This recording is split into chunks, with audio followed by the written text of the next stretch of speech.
कप्तान हैं आप, पाकिस्तान के कप्तान हैं आप, पाकिस्तान की पहचान है आप, पाकिस्तान के खान हैं आप, वज़ीर आज़म इमरान खान हैं आप।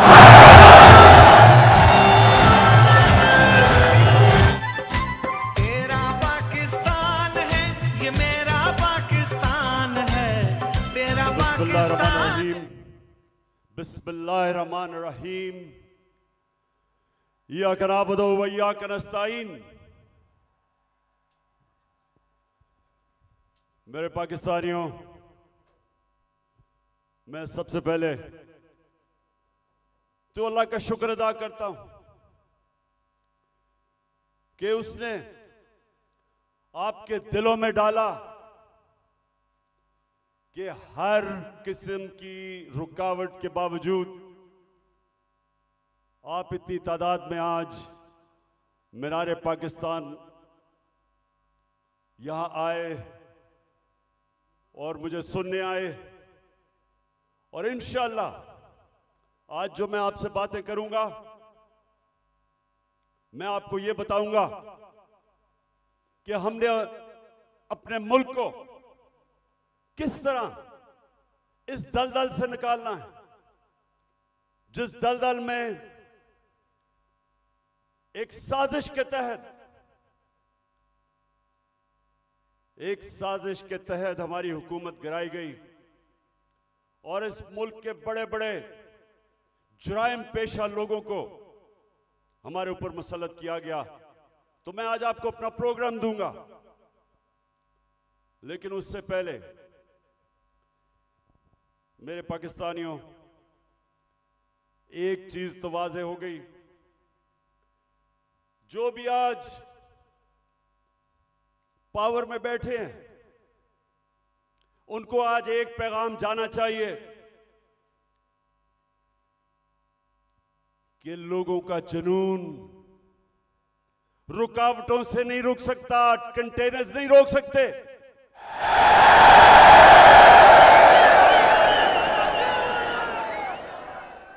एक अंग्रेजी में एक मुहावरा है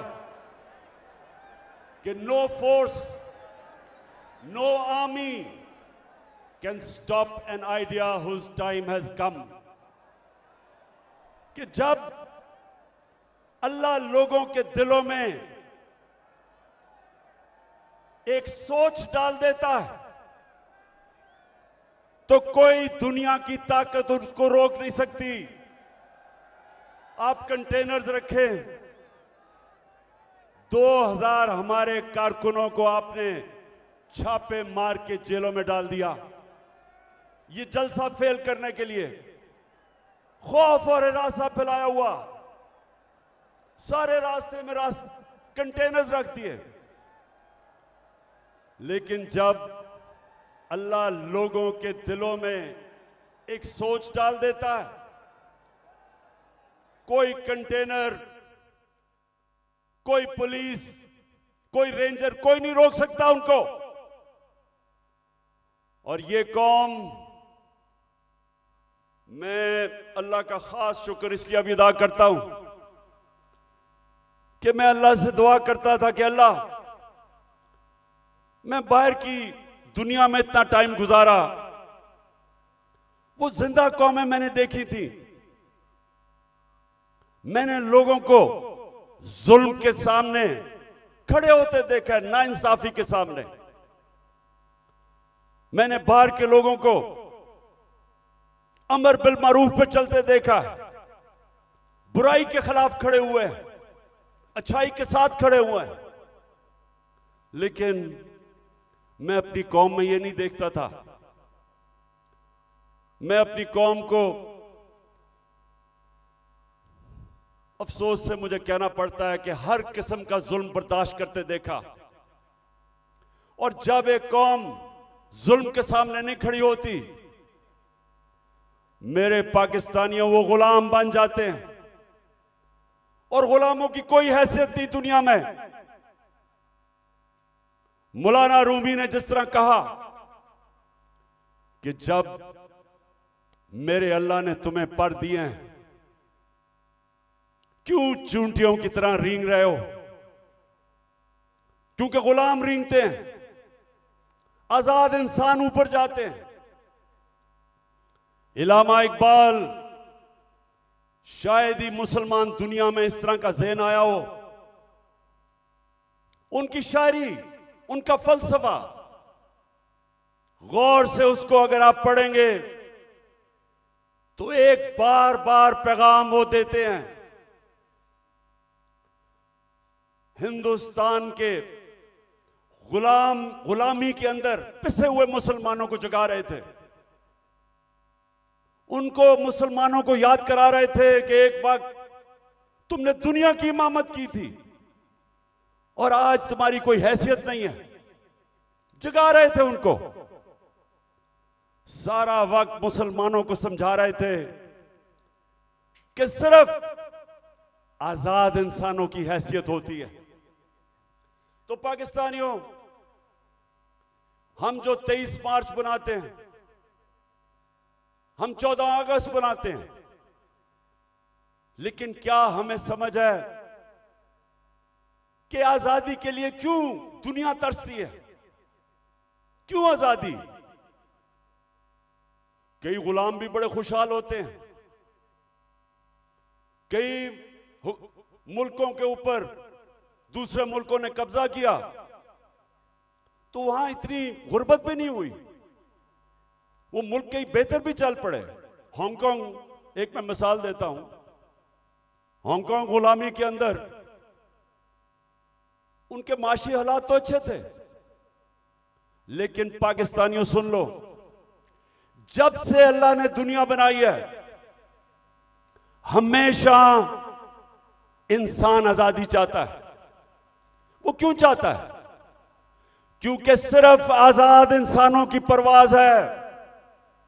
कभी आज तक सुना है कि किसी गुलाम इंसान ने, गुलाम ज़हनियत के इंसान ने, या किसी मुल्क जो गुलाम हो, कभी सुना है कि उसने कोई बड़ा काम किया हो? कभी सुना है कि दुनिया में उनकी कोई हैसियत हो? गुलाम अच्छे गुलाम रहते हैं। गुलामों की जिंदगी में जिल्लत है। अगर इंसान जिसको अल्लाह ने अशरफुल मखलूकात बनाया, सबसे अजीम मखलूक, तो अगर उसको अपने मुकाम की समझ नहीं है तो वो तो जानवर भी दुनिया में आते हैं, खाते पीते हैं, बच्चे पैदा करते हैं और मर जाते हैं। इंसान तो वो है जो अपना मुकाम समझता है।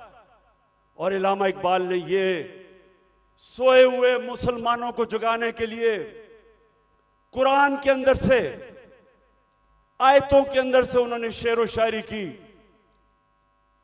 बताया मुसलमानों को कि तुम्हारा मुकाम है कि तुम एक अजीम कौम थे, क्यों ऊपर गए और आज क्यों नीचे हो? तो पाकिस्तानियों, मैं जो आज आपसे खास, पहले तो अपना प्रोग्राम देने से पहले बात क्या करना चाहता हूं। देखें, हमारा जो कलमा है, ला इलाहा इल्लल्लाह, वो याद रखें। आप अल्लाह के सामने दावा कर रहे हैं कि मौला, तेरे सिवा हम किसी के सामने नहीं झुकते। ये बड़ा दावा है। आप अपनी आजादी का दावा कर रहे हैं। आप अल्लाह के सामने एक बहुत बड़ा वादा कर रहे हैं, गवाही दे रहे हैं कि मौला, मैं मर जाऊंगा लेकिन किसी की गुलामी सिवाय तेरे नहीं करूंगा। यह है ला इलाहा इल्लल्लाह का मतलब। और जब मेरी नजर में, मैं कोई इस्लाम का आलिम नहीं हूं, लेकिन मेरी नजर में जब एक इंसान किसी और इंसान के सामने झुकता है, जब किसी बुत की पूजा करता है, और मेरी नजर में सबसे बड़ा बुत खौफ का बुत है। जब वो खौफ की गुलामी करता है, वो इंसान जो कुरान में कहते हैं, अल्लाह कहता है कि जब इंसान गिरता है जानवरों से भी नीचे चला जाता है। तो मेरे पाकिस्तानियों, यहां 23 मार्च 1940, 23 मार्च 1940 मेरे सबसे पाकिस्तान के अजीम लीडर कायदे आजम, उन्होंने एक बहुत बड़े ख्वाब पाकिस्तान की रेजोल्यूशन पास की थी। मेरे वालिद इकरामुल्लाह खान न्याजी इसी मिंटो पार्क में वो सुन रहे थे, और वो भी इस ख्वाब की कि जी पाकिस्तान बनेगा। हालांकि तब कोई नहीं समझता था कि हमारा पाकिस्तान बनेगा। कायदे आजम जब पाकिस्तान में, जब अभी पाकिस्तान नहीं बना था, जब कराची में पाकिस्तान बनने से 3 हफ्ते पहले जब वो कराची आते हैं, तो अपने असिस्टेंट एडमिरल एहसन को कहते हैं, ये एडमिरल एहसन अपनी डायरीज में लिखते हैं, वो कहते हैं कायदे आजम कहते कि मैं नहीं समझता था मेरी जिंदगी में पाकिस्तान बनेगा। बड़ा मुश्किल था ये मुल्क बनना, बड़ा ख्वाब था। तो आज हम अपने आप से पूछें कि क्या इस पाकिस्तान के लिए ये कुर्बानियां दी थी लाखों लोगों ने? हम जब बड़े हो रहे थे तो नहर के ऊपर जिधर हम रहते थे, वहां मेरी वालदा बताती थी कि जब पार्टीशन हुई तो जो कत्लेआम हुई बॉर्डर के ऊपर, कहती वहां औरतें आई हुई होती थी, 10-15 औरतें इकट्ठी, आदमी कितने सारे आदमी कत्ल हो गए। सारा कोई कहानी थी कि जी मेरी बेटी जो उठा के ले गए, बच्चे मार दिए। यानी ऐसी दर्दनाक कहानियां थी कि किस खून की कुर्बानी से यह मुल्क बना था। और वो सब आते थे कि जी एक ख्वाब लेके आए थे पाकिस्तान का। तो हमें आज मेरे पाकिस्तानियों पूछना चाहिए अपने से कि किधर हम गलत गए, क्या वजह है कि ये वो एक अजीम मुल्क नहीं बन सका। तो मैं आज आपको सबसे पहली बात ये बताता हूं, इसलिए नहीं बना कि हम कभी आजाद ही नहीं हुए। अंग्रेज तो चला गया, लेकिन जो हमारे मुल्क के ऊपर मुसल्लत हो गए लोग, उन्होंने तो कभी आजाद नहीं किया पाकिस्तान को। और आजादी होती क्या है? एक तो होती है कि हिंदुस्तान से अंग्रेज चला गया, हम आजाद हो गए, पाकिस्तान बन गया। लेकिन दूसरी आजादी, और ये मैं आज आपको पहले बात करूंगा और फिर अपना प्रोग्राम दूंगा, दूसरी आजादी क्या है, जो असल आजादी है। असल आजादी आपको इंसाफ देता है। एक कौम को असल आजादी तब मिलती है जिस कौम में कानून की हुक्मरानी होती है, जिधर इंसाफ होता है। और इंसाफ का क्या मतलब? कि जिधर ताकतवर और कमजोर कानून के सामने एक बराबर, जिधर कानून कमजोर आदमी को ताकतवर से तहफ्फुज देता है। जब एक माशरे के अंदर एक मुल्क का कानून एक कमजोर को ताकतवर से तहफ्फुज देता है, वो इंसानों को आजाद कर देता है। और वो ये आजाद इंसान मुल्क को उठा देते हैं। तो जो आजादी हमें रूल ऑफ लॉ से मिलनी चाहिए थी, कानून की हुक्मरानी से जो आजादी मिलनी चाहिए थी, वो नहीं मिली। क्यों नहीं मिली? पहले मार्शल लॉ लग गया। मार्शल लॉ का मतलब यह कि आपका आइन खत्म हो गया। जो ताकतवर है वो फैसला करेगा कि कौन सा कानून पे वो चलेगा और कौन से पे नहीं चलेगा। तो मार्शल लॉ लग गया। शुरू में जी लोगों ने बड़ा कहा कि हमारे मुल्क के हालात बड़े बुरे थे, सियासतदान तो काम के नहीं थे। तो चले जी ठीक है, मार्शल लॉ के हमें खतरा था हिंदुस्तान से। उसके बाद जैसे ही पॉलिटिक्स वापस शुरू हुई, हमारी बदकिस्मती यह कि जो हमारे डेमोक्रेट्स आए उन्होंने भी कभी कानून की हुक्मरानी नहीं की, वो खुद अपने आप को कानून के ऊपर कर दिया। जब मार्शल लॉ आता था कानून खत्म, आइन खत्म। लेकिन जब हमारे लोग जो डेमोक्रेट्स अपने आप को कहते थे, उन्होंने भी कानून को नहीं चलने दिया, अपने लिए एनआरओ ले लिया, बाकियों को चोरों को बेशक पकड़ो लेकिन हम कानून से ऊपर है। तो जब कानून की हुक्मरानी नहीं आई पाकिस्तान में, लोग तो आजाद नहीं हुए। तो यहां जंगल का कानून रहा है, जो ताकतवर है वो जो मर्जी कमजोर के खिलाफ करे, वो कमजोर बेचारा बेबस है, क्योंकि मुल्क का कानून उसकी हिफाजत ही नहीं करता और इसलिए लोग गुलाम रहते हैं। आज आप अपने पाकिस्तानी जो यहां से गए हैं बरतानिया, जो यूरोप गए हैं, जो पाकिस्तानी मुल्क से बाहर गए हैं, उन मुल्कों में जिधर हकीकी जमहूरियत है और हकीकी आजादी है, पूछे उनसे कि क्या उनके मुल्क में कब्जा ग्रुप होता है? कब्जा ग्रुप वो होता है जो ताकतवर कमजोर की जमीन पे कब्जा करता है और कानून बेबस होता है। जिस मुल्क के अंदर ताकतवर कमजोर के ऊपर जुल्म कर सके, उनको बनाना रिपब्लिक्स कहते हैं।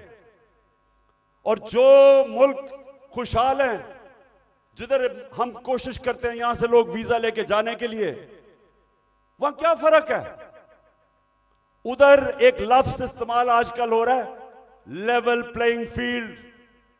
लेवल प्लेइंग फील्ड का मतलब यह नहीं है कि इमरान खान के हाथ पीछे बांध लो और दूसरे को सारा इंतजामिया सारी उसकी मदद करे और तब इलेक्शन लड़ाओ। लेवल प्लेइंग फील्ड का मतलब होता है कि कमजोर और ताकतवर कानून के सामने बराबर। इसलिए वो माशरे खुशहाल हैं। हमारा मसला क्या है?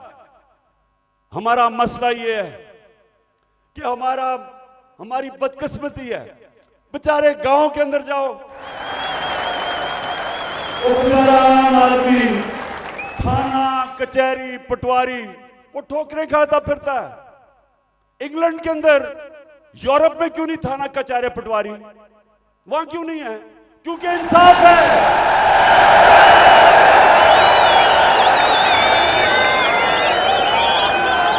उधर का निजाम आजाद मुल्क है, वो लोगों को आजाद किया हुआ है, इसलिए वो खुशहाल हैं। वहां बेचारा, मैं गांव में, अब मियां वाली में जब मैं गया पहली दफा आज से 26 साल पहले पॉलिटिक्स के लिए, तो मुझे पहली दफा समझ आई कि बेचारा क्यों गरीब आदमी जकड़ा हुआ है, कमजोर आदमी। उसके घर चोरी हो, ताकतवर चोरी करवा दे, उसी के ऊपर पर्चा कर दे पुलिस, वो बेचारा ठोकरें खाता फिर रहा है। आजकल तो मैं अदालतों में जा रहा हूं, तो मेरे ऊपर, आपको पता है या नहीं कि मेरी क्या करूं, सेंचुरी तो हो गई है मेरी, अब मैं 150 पे जा रहा हूं। एक हो गई तो बेचारे, अब मैं देखता हूं कि शुक्र अल्लाह ने मुझे कम से कम वकील दिए, मेरी पार्टी के वकील हैं जो साथ जाते हैं। वो बेचारा गरीब आदमी क्या करे? उसके ऊपर आप केस डाल दें, वो दहशतगर्दी का केस, 40 दहशतगर्दी के केस है मेरे ऊपर, 40। तो सोचे वो बेचारा गरीब आदमी, उसका मुखालिफ हो, उसकी जमीन पे कब्जा करना हो, कुछ भी हो, उसके ऊपर केस डाल दे, वो सारी जिंदगी बेचारा तबाह हो जाता है। ये है गुलामी।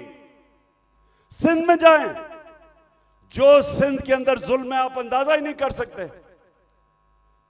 जो वहां के इस वक्त मुसल्लत हैं, जिसको जरदारी सिस्टम कहते हैं, कोई लोग उनके सामने बेबस हैं, मिजाल नहीं है कुछ कर सके।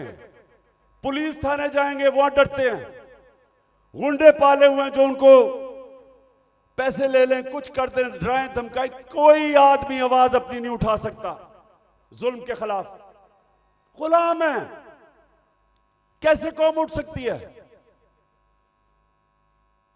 तो जो आज मैंने आपसे ये जो बात कर रहा हूं आजादी की, क्योंकि असल में हमारी जंग है हकीकी आजादी की, और हकीकी आजादी तब आएगी जब मुल्क में रूल ऑफ लॉ और इंसाफ होगा। जब इंसाफ होगा, लोगों के हुकूक होंगे। जब लोगों के हुकूक होंगे, जब एक मुल्क का अदालती निजाम लोगों की हकूक की हिफाजत करेगा, आपको कोई लंदन या इंग्लैंड जाना नौकरियों के लिए पड़ेगा, कोई यूरोप नहीं जाना पड़ेगा नौकरियों के लिए।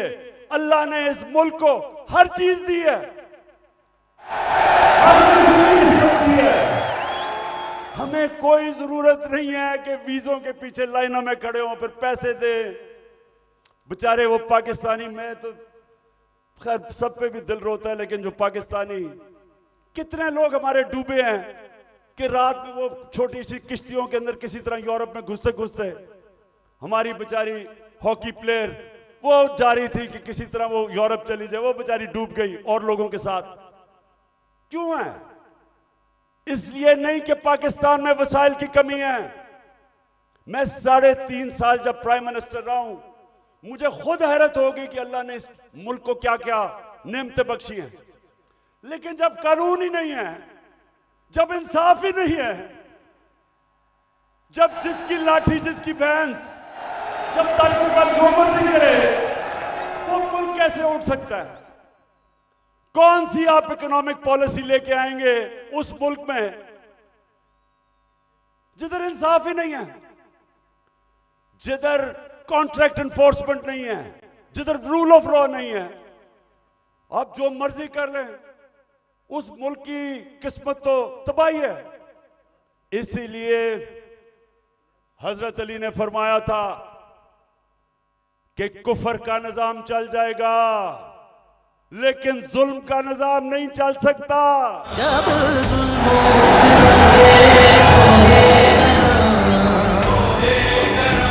रुई की तरह उड़ जाएंगे हम महकूम के पांव तले, ये धरती धड़ धड़ धड़केगी और अहले हुक्म के सहरुख पे जब बिजली कड़कड़ कड़केगी हम देखेंगे। अच्छा मेरे पाकिस्तानियों, मैं एक तारीख का तालिब इल्म हूं। मैंने शुरू में जैसे मैं प्राइम मिनिस्टर बना, मैंने अपनी कौम को समझाने की कोशिश की कि मेरा जो अल्लाह है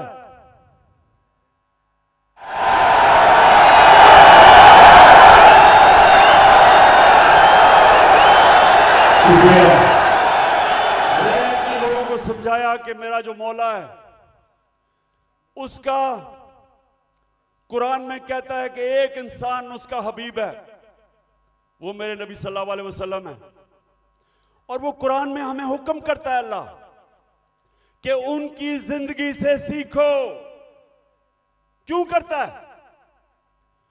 क्योंकि दुनिया की तारीख में कभी कोई इंसान को इतनी कामयाबी नहीं मिली, दुनिया की तारीख में कोई इतना बड़ा लीडर नहीं आया जो मेरे नबी सल्लल्लाहु अलैहि वसल्लम, उनके करीब कोई नहीं आया और ना आ सकता है, चाहे आप मुसलमान हैं या नहीं। किसी इंसान ने वो अचीव नहीं किया। तो जब अल्लाह का हुक्म है कि उनकी जिंदगी से सीखो, तो उनकी जिंदगी एक तो उनके अमाल है, लेकिन मदीना की रियासत उनकी सुन्नत है। और अल्लाह जब हमें हुक्म देता है कि वो जो रियासत बनाई थी मदीना की, दुनिया की इमामत की उन लोगों ने वो क्या चीज थी, वो क्या असूलों के ऊपर वो खड़ा किया था मदीना की रियासत, कि वो अरब जिनकी कोई हैसियत नहीं थी। ये जरा जो आप में से तारीख जानते हैं जरा ये याद रखें, मैं बार बार लोगों को समझाता हूं कि 625 जंगे बदर, 625 जंगे बदर 313 लड़ने वाले थे। ये जरा गौर करें, ये तारीख का हिस्सा है। ये जो वर्ल्ड हिस्ट्री है उसके अंदर ये डॉक्यूमेंटेड है। 636 11 साल पहले मदीना में 313 और उसके बाद 2 जंगों में खंदक और ओहद के अंदर बाल बाल उमा बची, बाल बाल बचे मुसलमान। लेकिन 636 जो वो उस वक्त की दुनिया की सुपर पावर थी, रोमन एम्पायर, बेजेंटाइन एम्पायर, वो 636 में यारमुक की जंग में घुटने टेक देता है, सिर्फ 11 साल के बाद।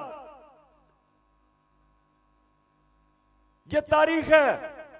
और दूसरी सुपर पावर जो पर्शियन एम्पायर था, वो 637 में कुदसिया में घुटने टेक देता है। तो मैं आज अभी भी हैरत होती है कि क्यों नहीं हम सीख रहे कि वो क्या असूल थे कि उन्होंने उन अरबों की हैसियत नहीं थी, 2 सुपर पावर थी, उन्होंने दुनिया की इमामत की। सबसे पहले मदीना की रियासत में उन्होंने जो असूल खड़ा किया था, अदल और इंसाफ, उन्होंने लोगों को इंसाफ देकर आजाद किया था, गुलामी से आजाद किया था।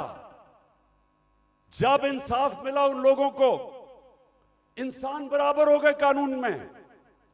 हजरत अली रज़ी अल्लाह ताला खलीफा वक्त एक यहूदी से काजी केस उनके खिलाफ फैसला कर देता है कि बेटे की गवाही नहीं मानता। यह मुसलमानों का इंसाफ था। आज की दुनिया में मुझे बताएं, अपने मुल्क को तो छोड़े ना, मैं बात कर रहा हूं जो मगरिबी मुल्क अपने आप को इंसाफ के आज हमारे से बहुत आगे समझते हैं, क्या वहां भी हो सकता है आज ये कि अक़लियत वो एक खलीफा वक्त से केस जीत जाए, और वो भी हजरत अली रज़ी अल्लाह ताला उनका मुकाम, क्योंकि इंसाफ था। मेरे नबी सल्लल्लाहु अलैहि वसल्लम कहते हैं कि मेरी बेटी भी चोरी करेगी तो उसको सजा मिलेगी। हजरत उमर, बेटा जब उनका कानून तोड़ता है कोड़े मरवाते हैं उसको, कोई कानून के ऊपर नहीं था, इंसाफ था। एक हजरत उमर के दौर में वाकया हुआ, एक शहजादा मुसलमान हो जाता है, खाना काबा का तवाफ कर रहा होता है, एक गुलाम का पैर आ जाता है उसके चोगे पे, वो मारता है उसको, गुलाम को। गुलाम जाके हजरत उमर को बताता है, हजरत उमर उस शहजादे को बताते हैं कि तुमने ये किया था। हाँ, उसने कहा इसकी जुर्रत है। गुलाम को कहते हैं वापस मारो इसको। वो शहजादा दीन छोड़ के चला जाता है। लेकिन ये चीज कायम हो जाती है कि कानून के ऊपर कोई नहीं है। तो पाकिस्तानियों, अपनी तारीख से सीखो, सीखो। और ये जो आज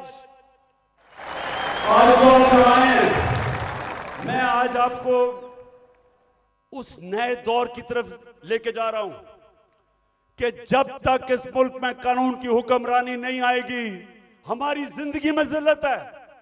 वो प्राइम मिनिस्टर भीख मांग के फिर रहा है, ठोकरें खा रहा है।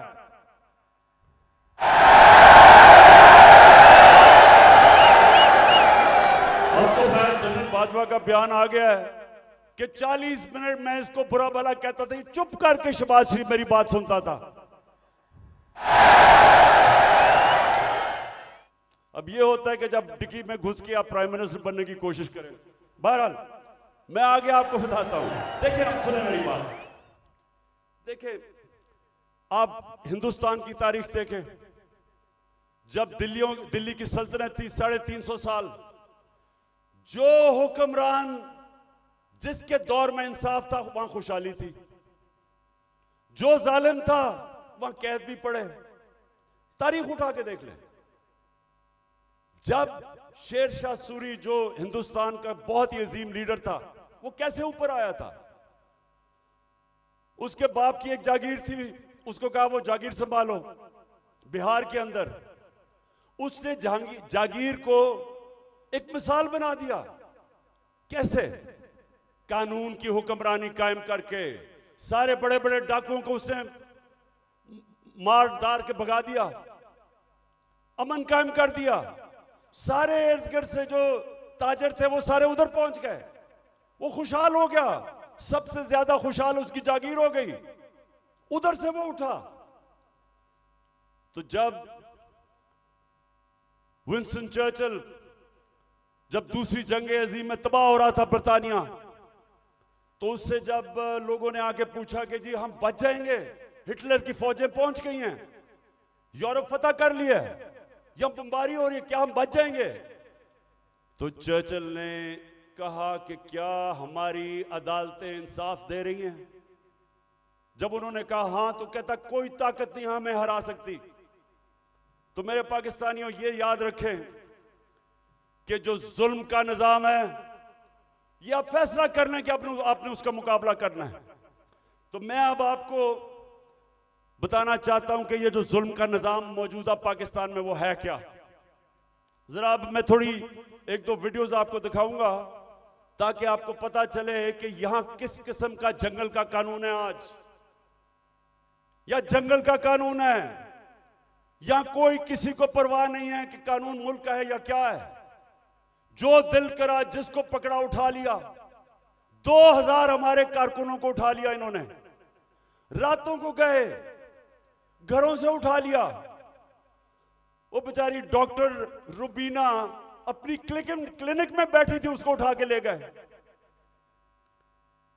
वो मैं भी आपको बाद में आता हूं, पहले मैं जरा आपको बताना चाहता हूं कि ये हुआ क्या हमारे साथ। पहली दफा 25 मई में हमने एक मार्च की इस्लामाबाद। 3 मार्चेस पीडीएम के लोगों ने मेरी दौर में की थी। एक एफआईआर नहीं कटी, कोई रुकावट नहीं थी। बल्कि तो मैंने कहा था आप मार्च करें, मैं आपके लिए खाने खूने का बंदोबस्त करूंगा।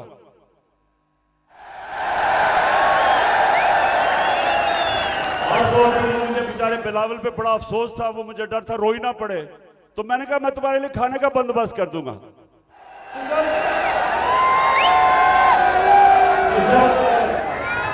जब 25 मई को हमने मार्च की, लोगों के घरों में घुस के 3-3 बजे पुलिस ने लोगों को उठाया, पकड़ के ले गए लोगों को। वो हमने जो कभी तस्वर नहीं किया पाकिस्तान में होगा। वहां जाके इन्होंने जो शेलिंग की, जो इन्होंने लोगों से जुल्म किया, औरतें बच्चे, वो सारी हमारे पास डॉक्यूमेंटेड है। फिर अब इस साल आ जाए 8 मार्च को हमने परमिशन लेके अपनी इलेक्शन की रैली शुरू की, जमान पार्क से शुरू करनी थी। जरा ये अब गौर से सुने हुआ क्या। पुलिस हमें परमिशन देती है, सुप्रीम कोर्ट के हुक्म के ऊपर 30 अप्रैल को पंजाब का इलेक्शन अनाउंस होता है। हम अपने इलेक्शन की रैली का आगाज करते हैं। सुबह को एकदम मुझे खबरें आती हैं कि जनाब पुलिस टीयर गैस शेल लेके तैयारी करके वो सारी जगह उन्होंने नाके लगा दिए। हमें परमिशन मिली हुई थी, इलेक्शन अनाउंस हो गया है। उसके बाद खबरें आती हैं कि जी वो पुलिस ने जिधर जिधर रैलीज आ रही थी उनके ऊपर अटैक कर दिया, टीयर गैस कर दी, लाठीचार्ज कर दिया। मुझे समझना है कि ये हुआ क्या है। उसके बाद आहिस्ता आहिस्ता जब मुझे घर में खबरें आई, मैं समझ गया। इश्तियाल कर हमारे लोगों को उसमें डालना चाहते थे। मैंने रैली खत्म कर दी। मुझे डर था कि ये तसादम चाहते हैं, क्योंकि इलेक्शन नहीं चाहते। जो इलेक्शन चाहता है वो तो साहब वो फसाद तो नहीं चाहेगा। इलेक्शन जो नहीं चाहते, जो डरे हुए हैं, जो भाग रहे हैं, वो उनकी कोशिश थी कि किसी तरह फसाद हो और इलेक्शन आगे चले। मैं कैंसिल कर देता हूं, अगले दिन फिर अनाउंस करते हैं, फिर इजाजत नहीं देते, फिर कैंसिल कर देते हैं। लेकिन जो वो 8 मार्च को हुआ, मैं ये चाहता हूं कि जरा ये आप वीडियो देखें कि एक पुरअमन रैली जिसकी इजाजत है उससे हुआ क्या, ये जरा देखें पहले। इन्होंने कुछ मिलाया पर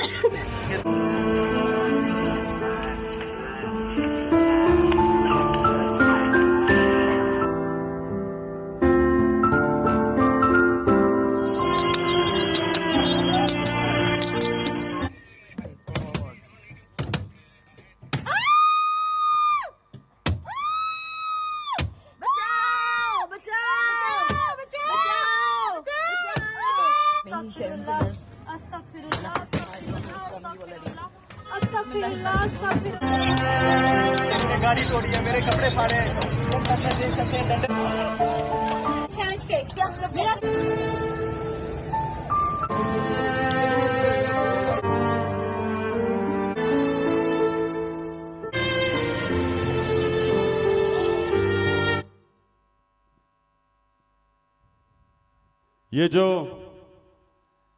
ये जो आपने देखा, ये आराम से रैली में लोग जा रहे हैं और उनके ऊपर ये पुलिस का तशद्दुद होता है। लेकिन जो सबसे तकलीफदेह चीज है, मैं वो चाहता हूं आप देखें। एक मलंग, एक दरवेश, एक स्पेशल पर्सन, जिससे वो सारे मेरे घर के बाहर जो कैंप लगा हुआ था, सब जिससे प्यार करते थे, जिसके पास प्यार के अलावा था ही कुछ नहीं, उसको प्यार में लोग जिले शाह कहते थे। अब जरा एक वीडियो देखें जिले शाह की, ताकि आपको समझ आए कि वो किस तरह का इंसान था। और मैं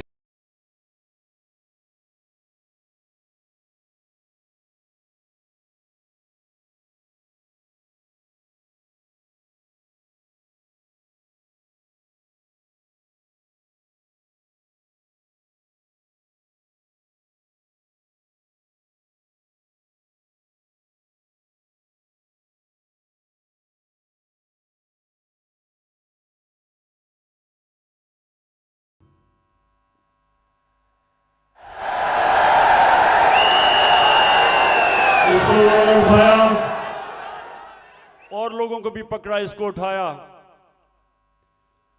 और मेरे ख्याल में इन दरिंदों को समझ नहीं आई कि वो स्पेशल चाइल्ड है। इन्होंने उसको मारा होगा, उसने आगे से इस तरह की बातें, क्योंकि उसके पास तो वो तो एक जुनूनी आदमी था, अपनी दुनिया में रहने वाला। इन्होंने उसके ऊपर तशद्दुद किया। पोस्टमार्टम रिपोर्ट के मुताबिक 26 जगह इन्होंने उसको तशद्दुद किया और उसको मारा।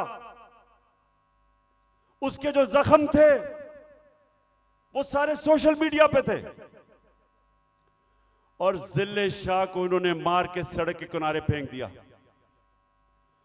और ये बेगैरतों ने सिर्फ ये नहीं किया, उसका कत्ल का केस मेरे पे डाल दिया कि इमरान खान ने कत्ल कर दिया। और ये मैं पाकिस्तानियों को बताऊं, किसी आजाद मुल्क में यह नहीं हो सकता। यह सिर्फ गुलाम मुल्कों में होता है, जिधर उनको उस मुल्क का कानून जिनकी हिफाजत नहीं करता, ताकतवर ऐसी हरकतें करता है। यह सारे पाकिस्तान में आज कमजोर लोगों से होता है, उन पे जुल्म भी होता है और पर्चे भी उन पे कटते हैं। यह जिले शाह को जिस बेदर्दी से उन्होंने कत्ल किया, मेरे पाकिस्तानियों, मैं तो अल्लाह के सामने ये वादा कर बैठा हूं कि अल्लाह मुझे जिंदगी दे,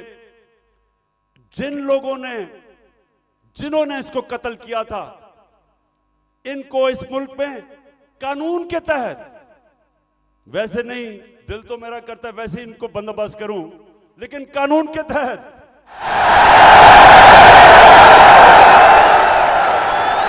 इससे ज्यादा लोग नहीं हो सकते। ये इंसान नहीं है, ये दरिंदे भी नहीं है। ये कैसा, ये इनके जो ज़हन है, ये बीमार लोग हैं। और इन्होंने उसके बाद मेरे पे कत्ल का केस किया। उसके बाद 3 दिन के बाद इनको अकल आई, फिर कहते एक्सीडेंट में मर गया। उसके बाद क्या हुआ, आप जरा आगे सुने। उस दिन यह हुआ 14 मार्च मेरे घर एक वारंट लेके आ गया। मैंने उनको समझाया कि जो वारंट थी वो गैर कानूनी थी। मेरे पास बेल थी 18 मार्च की, जो मैंने पहले ही फैसला किया था कि मैंने इस्लामाबाद जाना है अदालत में। तो मैं तो पहले ही जा रहा था। पुलिस आ गई, जी आपको इस्लामाबाद लेके जाना है। मैंने श्योरिटी बॉन्ड दिया वकील ने। अगर कानून कहता है श्योरिटी बॉन्ड दे दो तो पुलिस आपको अरेस्ट नहीं कर सकती। श्योरिटी बॉन्ड के मैं पहले ही 18 को अदालत में पेश हो रहा हूं। इन्होंने मेरा श्योरिटी बॉन्ड नहीं लिया। 3 तरफ से जुबान पाक के ऊपर हमला हो गया। रेंजर्स, पुलिस, 3 तरफ से हमला।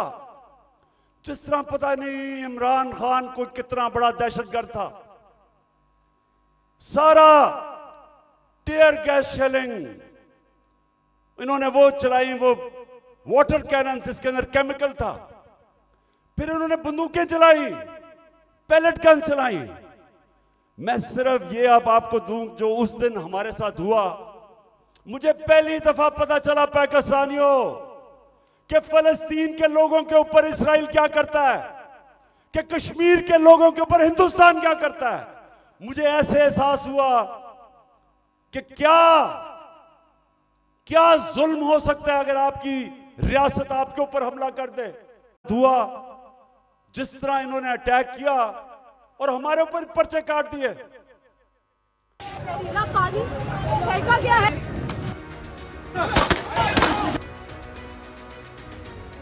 गाड़ी में गया भाई। ये शर्म है जो फायरिंग करती है उन्होंने सीधी। 2 घंटे से लड़ रहे हैं उनके साथ। इन लोगों ने मुझे जो ना पकड़ के मुझे जो ना इतना मारे। गोली हम पे चल रही थी, ये देखो जी। ये वो जगह है जहाँ पे पुलिस ने जो बुलेट फायर की हैं वो लगे हैं। सीधे चल मारे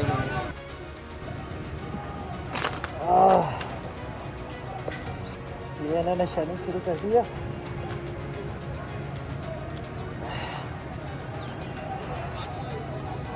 और ये अंदर आग लग गई है। ये बच्चे। आज अगर आप फ्रांस में देखें, वह लोग मुजाहरे कर रहे हैं पेंशन्स के ऊपर। कभी आपने टीवी के ऊपर देखा वो चीजें भी जला रहे हैं, वो गाड़ियां भी जला रहे हैं। कभी आपने देखा कि पुलिस उनके ऊपर फायरिंग कर रही है या रेंजर्स? कभी आपने देखा कि उनके लोगों को अगवा करके लेके जा रहे हैं गैर, और फिर तशद्दुद कर रहे हैं उनके ऊपर? कभी फ्रांस के अंदर यह नहीं होगा, क्योंकि वो लोग आजाद हैं। उनका कानून उनकी हिफाजत करता है, उनको इजाजत देता है कि पुरअमन एहतजाज करो। और हम तो एहतजाज भी नहीं कर रहे थे। लोग क्यों मेरे घर के बाहर आए?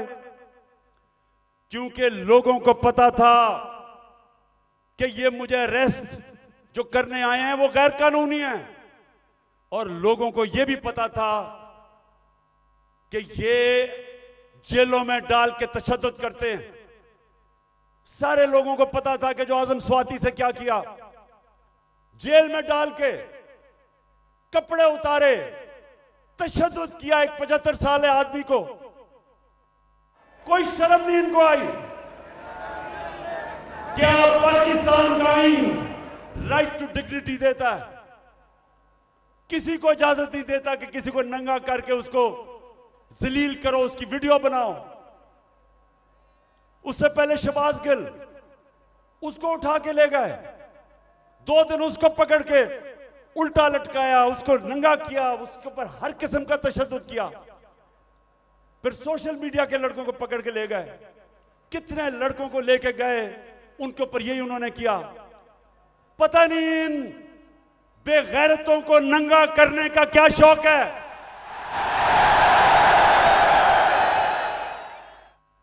जो ये कर रहे हैं इनको साइकाट्रिस्ट के पास लेके जाएं। ये नॉर्मल लोग नहीं हैं, ये ज़हनी मरीज हैं। बच्चों को जाकर नंगा करके उनकी तस्वीरें उनको डरा धमका देते हैं। और लोगों को सब जो मेरे घर के बाहर क्यों लोग आए? लोग इसलिए आए कि लोगों को पता ये बदनीयत लोग हैं। ये जो फैसले कर रहे हैं कि उसको पकड़ के लेके जाओ, जब पता था कि मेरी बेल है और गैर कानूनी चीज पे कोई केस मेरे ऊपर नहीं है, हर दूसरे दिन कोई नया केस आ जाता है। क्या कौम 50 साल से मुझे जानती है? क्या कौम मानेगी कि इमरान खान दहशतगर्द है? 40 दहशतगर्दी के केस है, कत्ल का केस है, दीन मजहब का केस है, तौहीन मजहब का, गद्दारी का केस है। जो लोग इस मुल्क से पैसा लूट के बाहर गए वो तो फैसले कर रहे हैं आज। जिन लोगों ने फौज के खिलाफ वो मेमो गेट के अंदर जरदारी ने जो अमेरिकनों को कहा कि हमारी फौज से बचा लो, वो आज फैसले कर रहा है मुल्क के। उधर नवाज शरीफ जिसने डॉन लीग्स के अंदर जो उसने अपनी फौज की शिकायतें कर रहे हैं हिंदुस्तान को, वो आज फैसले कर रहा है। और इमरान खान जिसका जीना मरना पाकिस्तान में है, जिसकी ना कोई बार प्रॉपर्टी ना दौलत, सब कुछ बेच के आज अपने मुल्क में ले आया है, उसको गद्दार बना दिया है।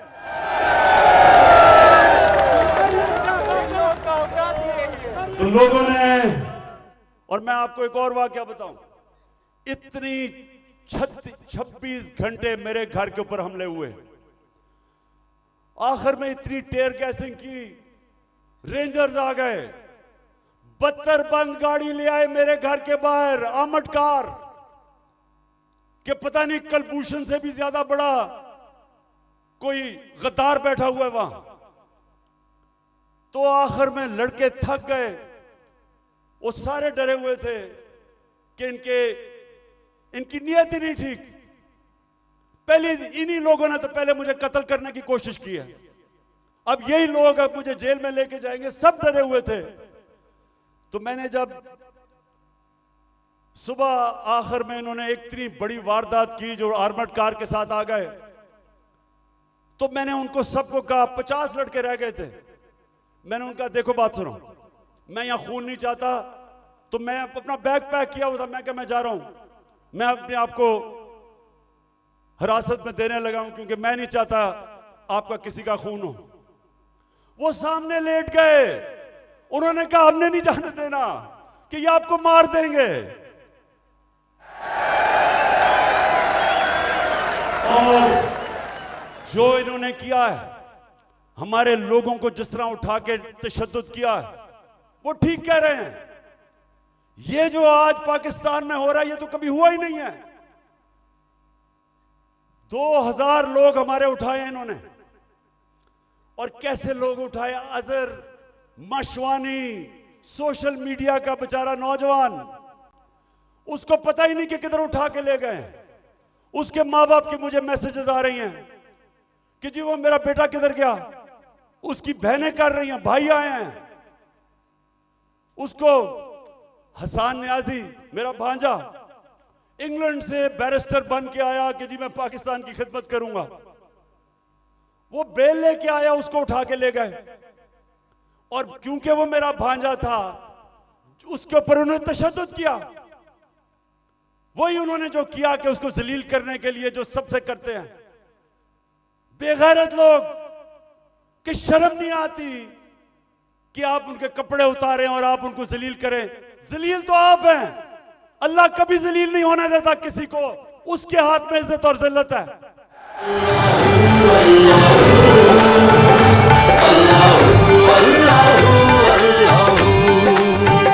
ये ज़मीं जब न थी, ये जहां जब न था, ये ज़मीं जब न थी, ये जहां जब न था, ये ज़मीं जब न थी ये जहां जब न था, ये ज़मीं जब न थी ये जहां जब न था, चांद सूरज न। इसके अलावा सहाफियों जो इमरान खान की कवरेज देता है, पहले इन्होंने वो अशरफ शरीफ, मैं तो उसको सलाम करता हूं कि पाकिस्तान की तारीख में इस पाए का जर्नलिस्ट, इन्वेस्टिगेटिव जर्नलिस्ट आया ही नहीं कभी।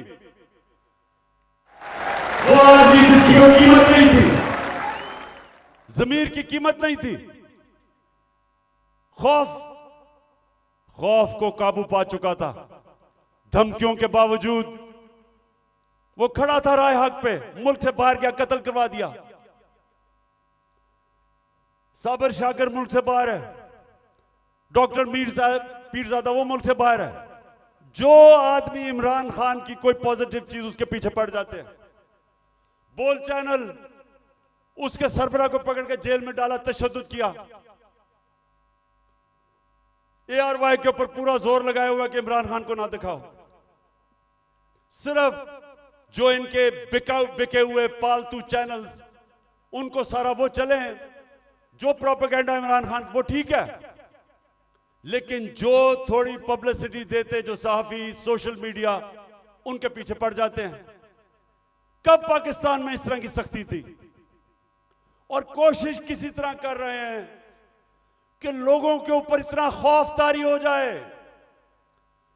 लोग इतना डर जाएं कि लोग इन जालिमों को कबूल कर लें।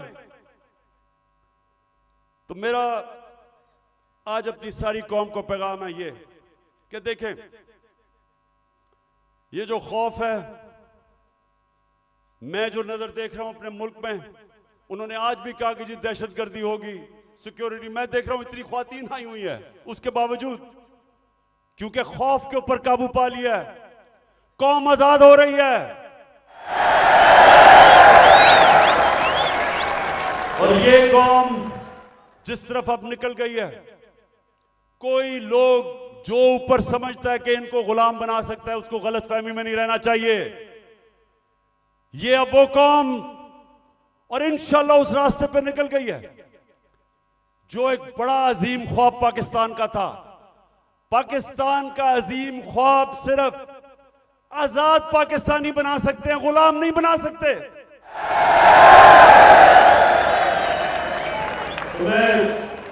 पहले तो मैं और भी बता दूं कि मुझे इतना अफसोस है जिस तरह के लोगों को पकड़ा। आमिर मुगल हमारा, उसके बच्चों को ले गए, वो हमारा कारकुन इस्लामाबाद में बच्चे पकड़ के ले गए उसके। ये कब हुआ? और सिर्फ सारों को डरा धमका रहे हैं। इनका ख्याल था कि आज कोई आएगा ही नहीं मीनारे पाकिस्तान में, कि डर इतना हो गया, लोगों को डर हो गया है। अच्छा जी, मैं अब दूसरी चीज पे आता हूं।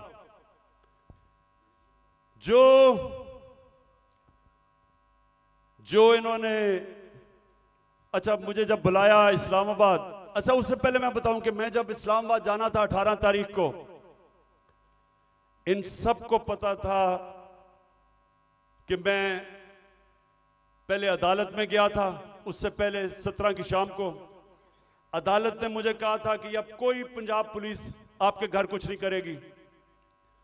उन्होंने कहा कि सर्च वारंट अगर उन्होंने लेना है तो एक एसपी का नाम लिया और एक हमारा उस वक्त शिबली फराज थे, उन दोनों के होते हुए वो मेरे घर में आके देखेंगे। उन्होंने कहा जी कोई पता नहीं, कोई असला है वहां।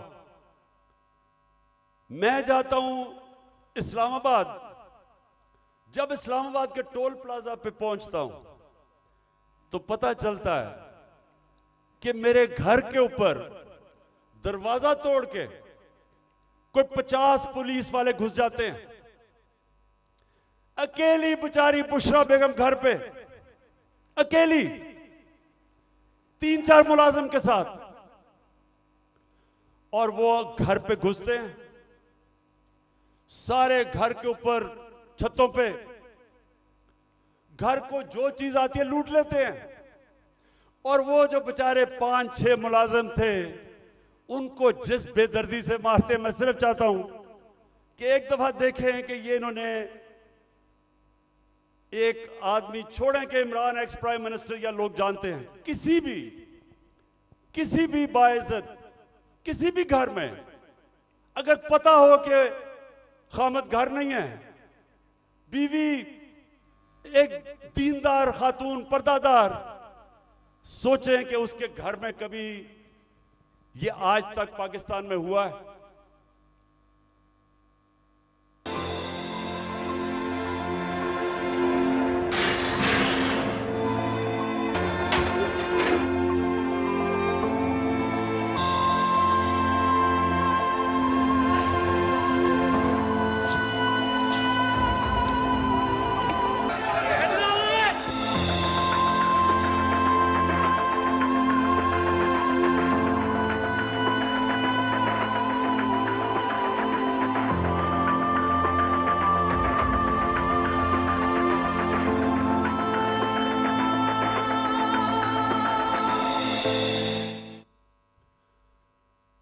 मैं वो सारे जो ऑफिसर्स इस मुल्क में, हमारे जजेस साहिबान, पुलिस के ऑफिसर्स, फौज के ऑफिसर्स, पाकिस्तानी अपने, मैं सबसे एक सवाल पूछता हूं कि आपके घर में अगर ये होता तो आप क्या तकलीफ होती? आपको होती या नहीं होती? अगर आप में गैरत हो और आपकी बीवी बेचारी अकेली घर हो और उसमें इस तरह के, और ये इंसान नहीं है, वो बेचारे 5-6 नौकरों को उठा उठा के मारा, जिस तरह किसी का बाजू तोड़ दिया, एक को बेचारे खसामे को पकड़ के जेल में ले गए हैं। ये किस मुल्क में होता है? ये किसी आजाद मुल्क में नहीं हो सकता। जिन मुल्कों के अंदर कानून होता है, इंसाफ होता है, किसी पुलिस की जरूरत नहीं है ये करने की। तो अगर ये मेरे घर पे कर सकते हैं, किसी के घर पे भी ये इस तरह अटैक कर सकते हैं। इसका मतलब कि यहां तो जंगल का कानून है, अगर आपके पास ज्यादा ताकत है आप कुछ भी कर दें।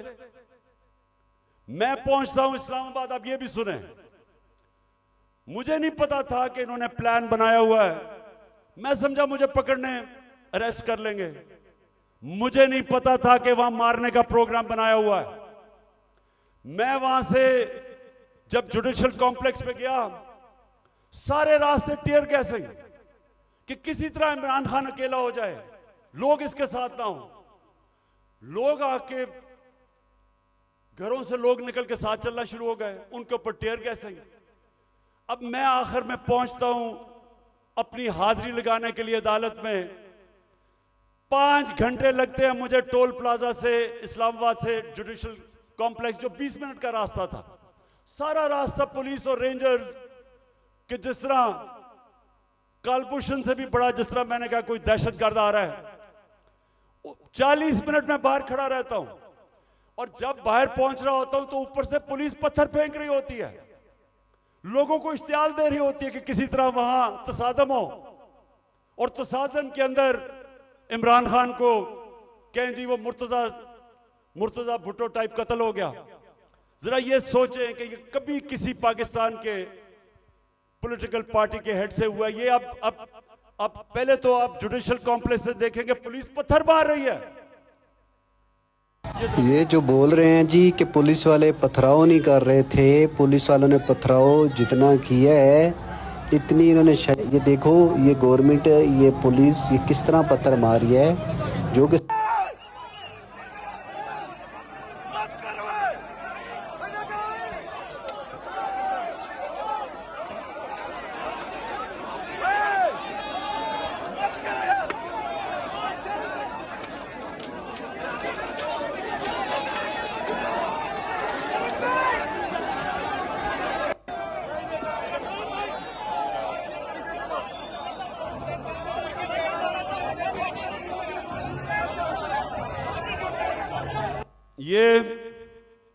अब ये पहले पथराव कर रहे हैं, नीचे लोगों को इन्होंने इश्तियाल में डाला, और फिर मैं जब गाड़ी दरवाजा खोलता हूं तो सामने, आपके सामने, वो गाड़ी के सामने पुलिस देखे और वो मारना शुरू कर देती है। और फिर हमारा एक पीटीआई का एक कारकुन आता है मेरी गाड़ी में और वो अंदर से आता है, कहता है जल्दी से निकलें, यहां अंदर सारा नामालूम अफराद कब्जा करके बैठे हुए हैं, सीटीडी की वर्दियों में वो हैं और उनका कोई और, उनके अज़ाइम कुछ और हैं और अल्लाह बचाने वाला है कि हम बिल्कुल ठीक टाइम पे वहां से निकलते हैं। जब निकलते हैं तो आईजी इस्लामाबाद पुलिस वालों को गालियां निकालते, तुमने निकलने क्यों दिया। यह हो रहा है आज मेरे साथ। वापस आता हूं, पता चलता है जी एक और ऑपरेशन की तैयारी हो गई है। 1000 रेंजर तैयार बैठे हुए हैं क्योंकि पुलिस अब झिझक रही है ज़मान पाक पे अटैक करने के लिए, तो 1000 रेंजर तैयार किए हुए हैं ज़मान पाक को फतह करने के लिए। तो वो मुझे पता चलता है, मैं टीवी पे आके लोगों को बताता हूं प्लान क्या है। प्लान तो मुझे अंदर से पता चलता है। जिस तरह जब मुझे कत्ल करने लगे थे तो मैंने 1.5 महीना पहले सारी कौम को बताया था कि इन्हें दीनी इंतहा पसंद के नाम पे वारदात करनी है और वही हुआ। तो फिर मुझे तो अंदर से इंफॉर्मेशन थी कि इन्होंने क्या करना था। तो बहरहाल अब मैं आगे चलता हूं। जो 30 अप्रैल का इलेक्शन उन्होंने डिले किया,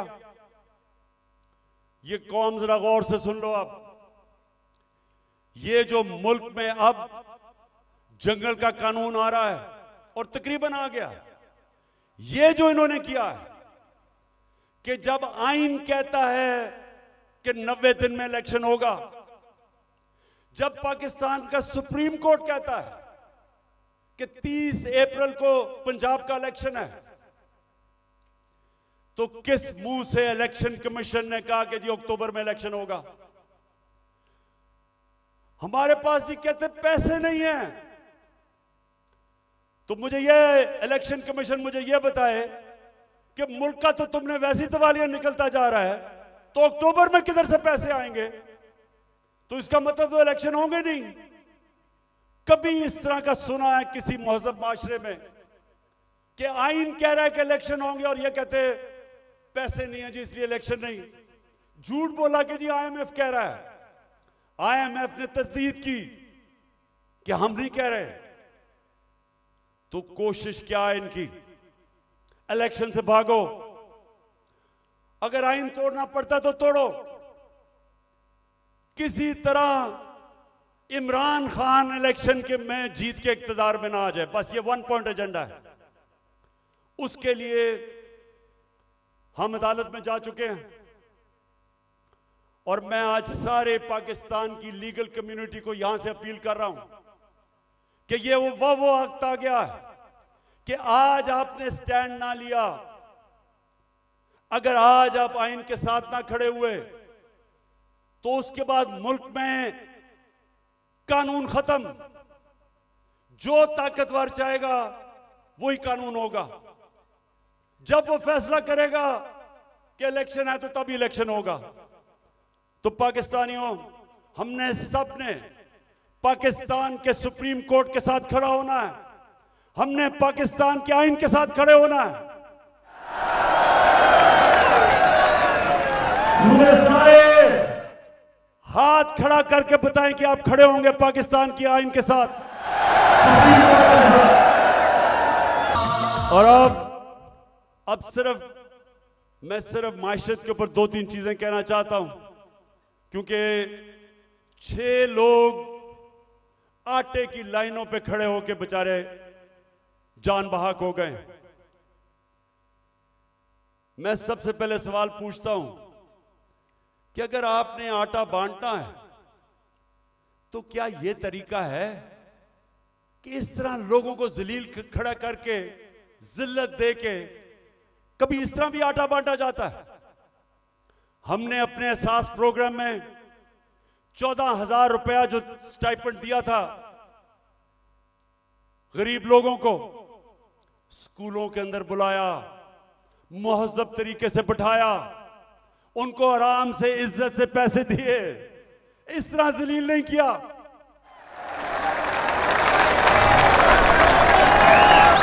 और दूसरा, मैं आज सिर्फ यह सवाल पूछना चाहता हूं कि कौन सी ऐसी चीज, क्या क़यामत आ गई कि हमारे पिछले अप्रैल के अंदर जब हमारी हुकूमत थी 1 किलो आटा 55 रुपए का था, आज 115 रुपए का गवर्नमेंट का रेट है और बाजार में 155 रुपए का मिल रहा है 1 किलो।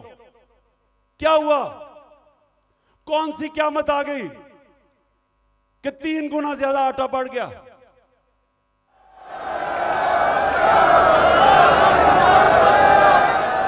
जनरल बाजवा वो आजकल इंटरव्यू देते हैं, तो एक इंटरव्यू में कहा उसने कहा इमरान खान बड़ा खतरनाक था पाकिस्तान के लिए, शायद इसलिए उसने हटाया और इनको ले आया। तो मैं उससे पूछता हूं कि आज जरा मुझे ये सिर्फ इन सवालों का जवाब दे दे कि आज, पहले मैं तेल पे आता हूं, आज दुनिया की आलमी मार्केट के अंदर जो तेल बिक रहा है वो $70 से $75 इस पे तेल बिक रहा है। हमारे दौर में $110 से $115 पे था। अब मुझे यह बताएं कि हम तो 150 रुपए लीटर डीजल और पेट्रोल तकरीबन 150 रुपए का बेच रहे थे, आज क्या हो गया है? आज होता है कि 293 रुपए का डीजल और 272 रुपए का पेट्रोल, तो दुनिया में तो तेल तकरीबन आधा हो गया है। तो हमें यह समझाएं कि आटा भी उस्मानों पे। आज जो पाकिस्तान की जो हर हफ्ते वीक ऑन वीक जो कहते हैं एसपीआई जो महंगाई है वो 47% पे पहुंच गई है। सारे पाकिस्तान के महंगाई के रिकॉर्ड टूट गए। हिंदुस्तान, जब हमारी हुकूमत थी तो हिंदुस्तान में महंगाई 5.5% थी, पाकिस्तान में 10% के करीब थी। तो आज ये बताएं कि हिंदुस्तान में तो महंगाई गई है 6.5% और पाकिस्तान में पहुंच गई है 31%। 3 गुना ज्यादा महंगाई हो गई है। तो लोगों से पूछे, तनख्वाहदार से पूछे कि उनके ऊपर क्या हुआ। हम जब थे डॉलर, पिछली मार्च में जब इन्होंने नो कॉन्फिडेंस किया था तो डॉलर कितना था? 178 रुपए का, आज पहुंच गया 283 रुपए का। यानी अगर आपके बैंक में पिछली मार्च अप्रैल में आपका 100 रुपया था तो वो 65 रुपया रह गया है। वो जो 100 रुपया था वो सिर्फ आज 65 रुपए की चीजें खरीद सकता है। तो मैं बाजवा से पूछता हूं कि मैं तो बड़ा खतरनाक था, तो ये बताएं कि ये किसको ऊपर बैठा दिया है कि पाकिस्तान घुटनों पे पहुंच गया है।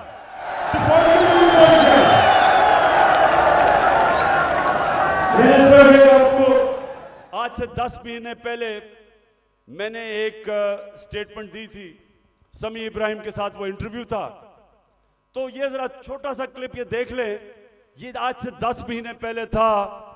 तो इन्होंने असेंबली में कहा कि इमरान खान को गद्दार डिक्लेयर कर दो।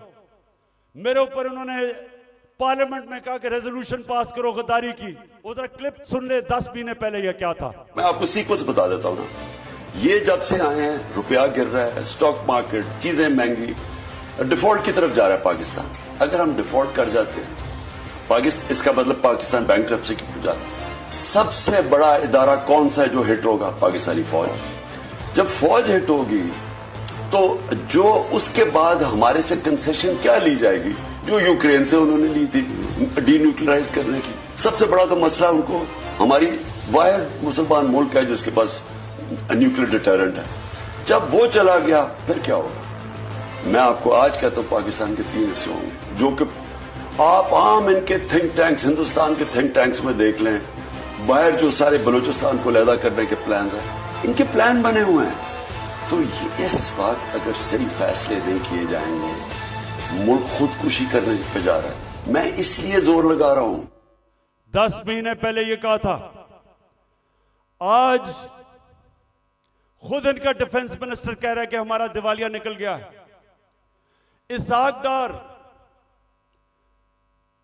सेनेट के अंदर कहता है कि हमें आईएमएफ कह रही है कि जो हमारा लॉन्ग रेंज मिसाइल प्रोग्राम है उसको रोको। आईएमएफ ने कहा हमने नहीं कहा। तो मेरे पाकिस्तानियों आज गौर से सुन लें, जब एक कौम माशी तौर पे जब वो गिरती है तो जैसे ही वो गिरती है उसकी नेशनल सिक्योरिटी मुतासिर होती है।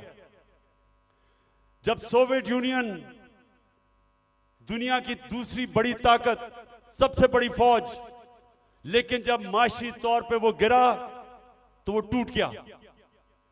हम भी आज उधर खड़े हैं। अगर हमने अभी जो मैं ये अब अगली बात आपसे करना चाहता हूं कि अगर मैं अपनी एस्टैब्लिशमेंट इस सारे पाकिस्तानियों को बताना चाहता हूं कि अगर अभी हमने इस मुल्क को ना संभाला ये सबके हाथ से निकल जाएगा। मैं आज अभी आपको अपना प्रोग्राम देने लगा हूं 10 पॉइंट का कि मैं आगे कैसे हमने मुल्क को निकालना है। तो मैं उससे पहले मैं आज पाकिस्तान की एस्टैब्लिशमेंट से सवाल पूछता हूं कि मुझे यह बताएं कि यह तो वाज़ेह है आपने फैसला किया हुआ है कि इमरान खान के ऊपर लकीर डाली हुई है, हमने जी इमरान खान को जीतने नहीं देना। ये सारा ड्रामा, सब कुछ, इलेक्शन डिले, ये सारा जो मेरे घर के ऊपर वारदात, लोगों को पकड़ा जा रहा है, मकसद एक है कि इमरान खान को हमने इक्तदार में नहीं आने देना। तो मैं आपसे पूछता हूं कि अगर चले ना आने दें, लेकिन अपना बताएं कि आपके पास कोई प्रोग्राम है? क्या आपके पास कोई प्रोग्राम है मुल्क को इस तबाही से निकालने का? क्या कोई रोड मैप है? मैं चैलेंज करता हूं कि ये जो ऊपर लोग बैठे हुए हैं, इनका इनके पास कोई अहलियत है, ना इनके पास नियत है। इन लोगों के तो सारे पैसे बाहर पड़े हैं। ये तो पाकिस्तान से जब मसला आता है ये बाहर भाग जाते हैं। तो इनके पास, अगर आप कोई समझते हैं कि ये मुल्क को संभाल सकेंगे जिस तेजी से हम नीचे जा रहे हैं, तो ये तो नहीं होने लगा। तो क्या आपके पास अगर और कोई प्रोग्राम है तो बताएं। अगर आप मुझे आज ये कह दें कि हमारे पास ये प्रोग्राम है, इससे मुल्क उठ जाएगा और इसलिए इमरान खान आपको नहीं आना चाहिए, मैं कहूंगा ठीक है, मैं अपने मुल्क के लिए पॉलिटिक्स कर रहा हूं, मुझे कोई क्या दे सकता है कोई, तो मैं ठीक है, लेकिन मुझे बताएं कि क्या प्रोग्राम है, क्योंकि मुझे पता है किसी के पास कोई प्रोग्राम नहीं है। प्रोग्राम अब ये मैं आपको बताने लगा हूं क्या है पाकिस्तान को। जिधर आज पाकिस्तान पहुंच गया है, कोई आसान रास्ता नहीं है इसको इस मुश्किल से निकालने का। अब सारे मुश्किल फैसले हैं, लेकिन मुश्किल फैसले वो कर सकता है जिसके पास पब्लिक मैंडेट हो, जो इलेक्शन से पब्लिक की वोट के जरिए आया हो, जिसको पब्लिक जिस पे एतमाद करे, वो बड़े बड़े फैसले करेगा। वो इस मुल्क को जब तक एक वो जमात जो गवर्नमेंट में आएगी पब्लिक के मैंडेट से, पब्लिक की वोट से, वो पहला कदम होगा, क्योंकि जब एक 5 साल के लिए हुकूमत आएगी तो लोगों को, बिजनेस कम्युनिटी को एतमाद होगा कि पॉलिटिकल स्टेबिलिटी आ गई है। उसके बाद अगला स्टेप होगा। और मैं आज आपको बताऊं कि हमारा मसला क्या है। हमारा 2 मसले हैं। हम जितने भी पैसे टैक्स से इकट्ठे करते हैं वो काफी नहीं है, हमारे खर्चे बहुत ज्यादा हैं, हमें कर्जों के ऊपर किस्तें देनी पड़ती हैं, वो बढ़ती जा रही हैं। तो हमारे पास इतना पैसा नहीं है और हम शुरू ही करते हैं, हम शुरू ही होते हैं खसारे से और हमें कर्जे पे मुल्क चलाना पड़ता है। ये पहला मसला है। दूसरा मसला है कि जो डॉलर्स मुल्क में आते हैं उससे बहुत ज्यादा डॉलर्स मुल्क से बाहर जाते हैं। हमारे पास डॉलर की कमी है, जिसको करंट अकाउंट डेफिसिट कहते हैं। हमने कभी माजी में कोशिश ही नहीं की अपनी एक्सपोर्ट्स बढ़ाने की। जो भी मुल्क तरक्की किया है, ईस्ट एशिया, चाइना, सब ने अपनी एक्सपोर्ट्स बढ़ाई हैं। एक्सपोर्ट्स बढ़ाती है तो डॉलर आते हैं। हमने कभी कोशिश ही नहीं की। हमारी इंपोर्ट्स बहुत ज्यादा हैं। तो अब मैं आपको बताऊं कि ये दो हमारे खसारे हैं। एक की वजह से रुपए पे प्रेशर पड़ता है, रुपया गिर जाता है। रुपया गिरता है, महंगाई होती है, गुर्बत होती है। और दूसरी वजह से कि हम सारा वक्त, क्योंकि हम टैक्स ही कितना नहीं इकट्ठा करते, सारा वक्त हमें मसला पड़ा रहता है। हम बैंकों से और पैसे लेते हैं, उसके ऊपर सूद होता है, तो हम इधर फंसे हुए हैं। तो इसके लिए सबसे पहले पाकिस्तान के अंदर एक उस तरह की सर्जरी करनी पड़ेगी। मुल्क का गवर्नेंस सिस्टम ठीक करना पड़ेगा। उसके लिए रूल ऑफ लॉ लाना पड़ेगा। मुल्क की एनवायरनमेंट चेंज करनी पड़ेगी। जिस तरह हम गवर्नमेंट चलाते हैं बिल्कुल चेंज करना पड़ेगा। और जो हमने डॉलर मंगवाने हैं मुल्क के, जरा गौर से सुने, मैं आखिर में पहुंच रहा हूं। डॉलर कैसे आएंगे? एक्सपोर्ट्स बढ़ाने में तो टाइम लगेगा। एक तरीका है डॉलर लाने का, ये जरा गौर से सुन लें। और आज बैरूनी मुल्क पाकिस्तानी भी सुन रहे होंगे, मैं उनको भी बताना चाहता हूं कि देखिए, मैं बड़ी देर से एक ही बात कहता हूं कि सबसे बड़ा असासा पाकिस्तान का बैरूनी मुल्क पाकिस्तानी है। उनके पास जो डॉलर्स पड़े हुए हैं, अगर हम अपना गवर्नेंस सिस्टम ठीक कर लें, हम अपना रूल ऑफ लॉ ठीक कर दें, हम इस मुल्क के अंदर एतमाद अपने सिस्टम में ले आए कि अगर वो अपना सरमायाकारी करते हैं पाकिस्तान में, तो हमारा जो अदलिया का निजाम है, जो हमारा गवर्नेंस सिस्टम है, वो उनके सरमाए की हिफाजत करेगा। मैं आपको फिगर्स बताता हूं। 18,000 अमेरिका के अंदर पाकिस्तानी डॉक्टर्स हैं। फिर से सुन लें, पाकिस्तानी अमेरिकन डॉक्टर्स अमेरिका में 18,000 हैं। आपको पता है कि उनकी टोटल वेल्थ कितनी है? 18,000 पाकिस्तानियों की वर्थ कितनी है? 200 अरब डॉलर। 200 अरब डॉलर जो IMF के पास हम घुटनों के ऊपर हैं, हम 6 अरब डॉलर मांग रहे हैं। 200 अरब डॉलर 18,000 पाकिस्तानी अमेरिकन के हैं। हमारे जो 10 पाकिस्तानी अमेरिकन टॉप बिजनेसमैन हैं, सिर्फ 10, आपको पता है उनके पास उनकी वर्थ क्या है? 25 अरब डॉलर। 25 अरब डॉलर। तो 6 अरब डॉलर के पीछे हम आज IMF के पीछे हैं। आपको पता है कि इस मुल्क से सिर्फ दुबई में, यह ब्लूमबर्ग की रिपोर्ट है कि इस मुल्क से सिर्फ दुबई में चंद सालों में पाकिस्तानियों ने कितनी प्रॉपर्टी ली है? 10.4 अरब डॉलर। यह ब्लूमबर्ग की रिपोर्ट है। तो पाकिस्तानी अमीर हैं, मुल्क गरीब है। और इसके लिए हमने वो सिस्टम बनाना है। जब तक वो माहौल नहीं बनेगा जिसको एनेबलिंग एनवायरनमेंट कहते हैं, हम इनका पैसा नहीं ला सकते। ये अभी तक सिर्फ प्रॉपर्टी में पैसा लेते हैं, प्लॉट्स लेते हैं, लेकिन जब तक वो सरमायाकारी पाकिस्तान में नहीं करेंगे, हम इसी तरह ही घुटनों के ऊपर रहेंगे। जिस वक्त हमने अपना सिस्टम ठीक कर लिया, उन्होंने सरमायाकारी शुरू कर दी पाकिस्तान में, आप यकीन करें कि वो उनको देखते हुए सारी दुनिया से सरमायाकारी आएगा। यहां जो चाइना कैसे ऊपर गया? चाइना ने सबसे पहले अपना सिस्टम ठीक किया। उसके बाद जो बैरून मुल्क चाइनीज थे वो वापस आए, उन्होंने सरमायाकारी की। जब सरमायाकारी शुरू हुई तो वो इस तरह है कि जिस तरह शहद के ऊपर मक्खियां आती हैं, सारी दुनिया से सरमायाकार आ गया। 30 साल में चाइना किधर का किधर पहुंच गया, क्योंकि उधर लीडरशिप समझी कि जब तक हम अपने मुल्क का जो सरमायाकारी का माहौल है वो ठीक नहीं करेंगे तो सरमायाकारी नहीं आने लगी। तो पाकिस्तान में तो सरमायाकारी आती नहीं है, क्योंकि प्लॉट बेचारा ओवरसीज पाकिस्तानी लेता है, उसमें भी कब्जा हो जाता है। वो कौन फैक्ट्रियां लगाएगा यहां?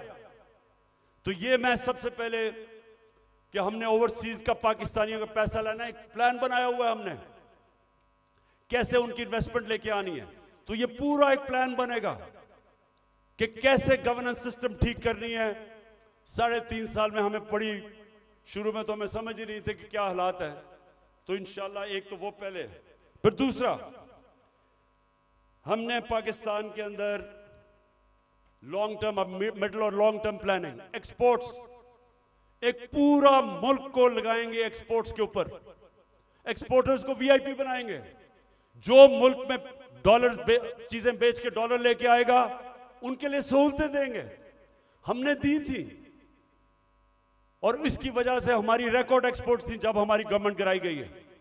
तो फिर एक्सपोर्टर्स को जब तक आप उनको वीआईपीज नहीं बनाएंगे, जिस तरह ईस्ट एशिया में बनाया था, जिस तरह इंडोनेशिया, मलेशिया, ये चाइना ने जब तक नहीं किया, एक्सपोर्ट्स नहीं बढ़ेंगी। हम तवज्जो नहीं दी कभी उसके ऊपर। फिर आईटी, हिंदुस्तान की 140 अरब डॉलर की आईटी एक्सपोर्ट्स है, हमने कभी तवज्जो ही नहीं दी। हमने जब दी थी तो 2 सालों में 70% हमारी आईटी की एक्सपोर्ट बढ़ गई थी। उनको हमने उठाना है, क्योंकि फ्यूचर टेक्नोलॉजी का है। तीसरी चीज, टूरिज्म। पाकिस्तान के पास कभी हमने तवज्जो नहीं दी। ये मुल्क, और हमारी बदकिस्मती के 2 साल कोविड हो गया, कोरोना हो गया, उसके बाद टूरिज्म खत्म हो गई। तो इंशाल्लाह पूरा मेरा प्लान है कि इस बार इंशाल्लाह अल्लाह ने मौका दिया, कैसे टूरिज्म उठाएंगे। उसके अलावा हमने कभी तवज्जो ही नहीं दी मदनियात पे, मिनरल्स पे। वो इसलिए क्योंकि वो सूबाई सब्जेक्ट बन गया है, सूबों के पास कैपेसिटी नहीं है। तो इस वक्त पूरा जोर लगाएंगे कि कैसे हमने पाकिस्तान के, और यहां बहुत अल्लाह ने नेमतें बख्शी हैं मदनियात में, लेकिन हमने तवज्जो नहीं दी। उससे भी हम डॉलर पाकिस्तान में आ सकते हैं। फिर इंडस्ट्री को, और खास तौर पे स्मॉल मीडियम इंडस्ट्री, ये हमने शुरू की थी। और मुझे फख्र है कि हमारी 17 साल के बाद सबसे ज्यादा इंडस्ट्री बढ़ रही थी, जो आज फिर बंद हो गई है। तो वो उसके ऊपर, और स्मॉल और मीडियम जो छोटा इंडस्ट्री है उसके ऊपर हमने पूरा प्लान बनाया हुआ है। फिर अपनी ज़राअत की हमने सिर्फ प्रोडक्टिविटी बढ़ानी है। चाइना के साथ हमने बात कर ली थी कि कैसे हम पैदावार बढ़ा सकते हैं, और उन्होंने आना था, और बदकिस्मती फिर कोरोना की वजह से 2 साल चाइना बंद हो गया। तो उसका पूरा प्लान बना हुआ है। फिर जो बड़े बड़े पीआईए, रेलवे, गवर्नमेंट कॉरपोरेशन, ये सबसे ज्यादा नुकसान करती हैं पाकिस्तान में। जो हमारा जो पैसा आवाम पे खर्च होना चाहिए वो नुकसान पे चला जाता है। इनको रिस्ट्रक्चर करना है। ये भी हम आखिर में बना था, लेकिन हमारी गवर्नमेंट चली गई। इसका पूरा प्लान है। और फिर कैसे हमने अपना टैक्स कलेक्शन बढ़ाना है। अब ये जरा सुन लें, इस वक्त 22 करोड़ पाकिस्तानियों में सिर्फ 25 लाख टैक्स देने वाले हैं। 22 करोड़ पाकिस्तानियों में 25 लाख टैक्स देने वाले हैं। हमने नादरा के साथ मिलकर आइडेंटिफाई किए 4 करोड़ टैक्स देने वाले। उनके हमने टेक्नोलॉजी का इस्तेमाल करके हमने पता चलवाया कि इतने ज्यादा टैक्स पेयर जो पैसे नहीं देते, उनके लिए, ये मैं अब आखिर में आ रहा हूं, उसके लिए हमने पूरा प्लान बनाया हुआ था, लेकिन फिर हमारी गवर्नमेंट चली गई। लेकिन जब तक हम अपना टैक्स बेस नहीं बढ़ाएंगे, जब तक हमारा टैक्स नहीं बढ़ेगा, मुल्क आगे नहीं चल सकता। तो इंशाल्लाह उसका पूरा हमारा प्लान है। उससे मैं ये भी बता दूं कि हमने रिकॉर्ड टैक्स इकट्ठा किया था अपने दौर में। और फिर मनी लॉन्ड्रिंग, ये देखें हमारी जो एलीट है मुल्क की, शायद ही किसी मुल्क में ऐसे हो कि सारी एलीट जो पैसा होता है वो बाहर भेज देती है। प्रॉपर्टीज इनकी बाहर हैं, जिस तरह मैंने दुबई में बताया, लंदन, सारी दुनिया में। तो और ये चोरी का पैसा होता है। तो जब तक हम इसको कंट्रोल नहीं करेंगे, और ये होगा रूल ऑफ लॉ से, जितना हम अपना कानून तकड़ा करेंगे हम इतना पैसा हमारा मुल्क से बाहर चला जाता है, डॉलर्स बाहर चले जाते हैं चोरी के, हमने वो रोकना है। आखिर में इस दौरान जो मुश्किल वक्त है, आज कमजोर तबका हमारा पिस गया, तनख्वाहदार हमारा पिस गया महंगाई की वजह से, तो हमने जो चीजें शुरू की थी उसका मैं आपको बता दूं कि सबसे पहले हमने हेल्थ कार्ड, जो हेल्थ इंश्योरेंस थी कि हर लोगों के लिए 10 लाख रुपए के लिए हेल्थ इंश्योरेंस हर खानदान के लिए किसी भी अस्पताल में अपना इलाज करवा सके, वो सबसे ज्यादा जो बंद किया गया कई जगहों के ऊपर, वो फिर से हम शुरू करेंगे। क्योंकि ये आजकल के दिनों में, महंगाई के दिनों में, एक बीमारी हो जाती है घर में, सारा घर मकरूज हो जाता है। तो जो हेल्थ कार्ड है वो हमारा पूरा इनिशिएटिव है और इंशाल्लाह वो नंबर 1 होगा कि हमने अब लोगों को कैसे तहफ़्फ़ुज़ देना है, सोशल प्रोटेक्शन कैसे करनी है। दूसरा, हमने सानिया निश्चित ने एक जबरदस्त प्रोग्राम निकाला है और वो है हमने अब राशन देना है लोगों को। वो कैसे करना है? हमने अब पूरा डेटाबेस बनाया है।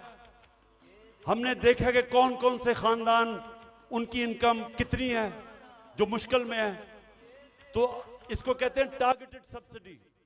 पूरा प्लान ये है कि उनको डायरेक्ट हम पैसा देंगे ताकि जो गरीब लोग हैं, उनको, जो कमजोर हैं, जो मुस्तक हैं, उनको डायरेक्ट पैसा मिले। आजकल के मुश्किल दिनों में उनको खाने पीने की इतनी चीजें महंगी हैं, तो एक ये पूरा प्रोग्राम हमारा बना हुआ है। फिर हमने नौजवानों को लोन्स देने हैं, सूद के बगैर कर्जे, ताकि वो अपनी बिजनेस से शुरू कर दे। हमने कामयाब जवान में काफी किया था, लेकिन इंशाल्लाह उसको अब और आगे लेके जाएंगे। फिर घर बनाने के लिए, तनख्वाहदार तबकों के लिए हमने पहली दफा पाकिस्तान में घर बनाने के लिए हाउस फाइनेंसिंग शुरू की थी। सस्ते सूद के ऊपर कर्जे, यानी अगर, क्योंकि कैश तो लोगों के पास होता नहीं है, लेकिन जितने पैसे लोग किराए पे दे रहे हैं वही किस्त बन जाए और उसी में घर उनका हो जाए। तो ये हमने पूरा स्कीम शुरू की थी, फिर से करेंगे, क्योंकि तनख्वाहदार लोगों के लिए अपना घर बनाना नामुमकिन है, वो फिर से शुरू करेंगे। फिर कच्ची आबादी, इतनी ज्यादा कच्ची आबादियां हो गई हैं।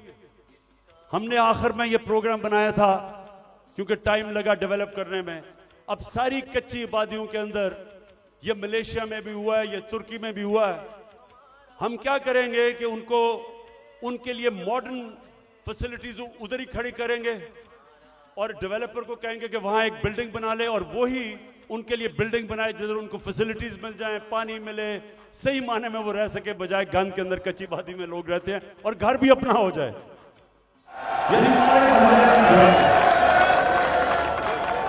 ये मेरा बड़ा देर से प्रोग्राम था, इस्लामाबाद में हम शुरू करने लगे थे, लेकिन देर हो गई।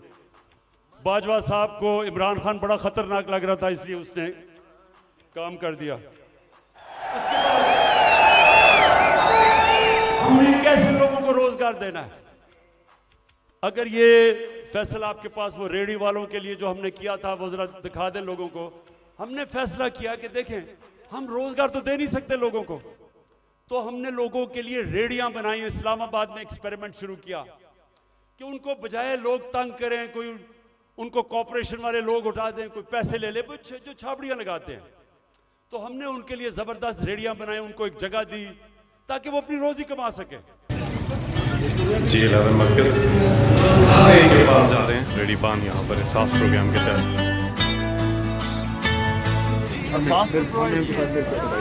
जी बहुत शुक्रगुजार हैं आप लोगों के, हमारे बारे में इतना कुछ सोचा सर भी आप लोगों।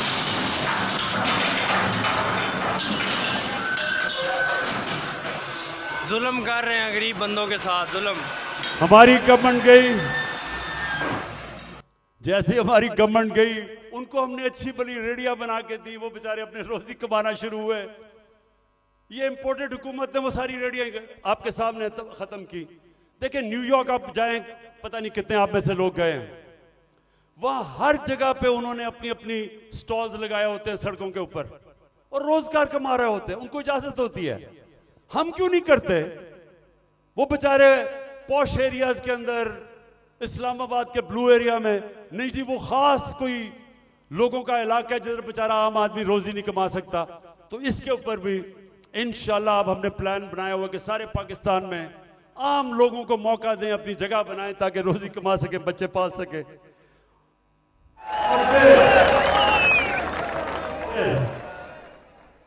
जो हमारे घर के मुलाजिम हैं, मेरे पाकिस्तानियों, मेरे नबी सल्लल्लाहु अलैहि वसल्लम ने जब गुलामी खत्म करने का शुरू किया तो उन्होंने क्या किया? उन्होंने कहा कि जो आपके घर में गुलाम हैं उनको इस तरह रखो कि जैसे वो आपके घर में आपकी फैमिली है, उनको वही खाना खिलाओ, उनको अच्छी तरह रखो। ये उन्होंने पहला कदम उठाया था कि उनको इंसान समझो, उनके भी हुकूक हैं। मैं जब बरतानिया गया तो उधर मैंने पहली दफा देखा कि जब किसी के भी घर में कोई काम करने आता है तो उसका कॉन्ट्रैक्ट होता है, कितनी देर काम करेगा, छुट्टी कब मिलेगी, तनख्वाह कितनी होगी, ये कॉन्ट्रैक्ट साइन होता है।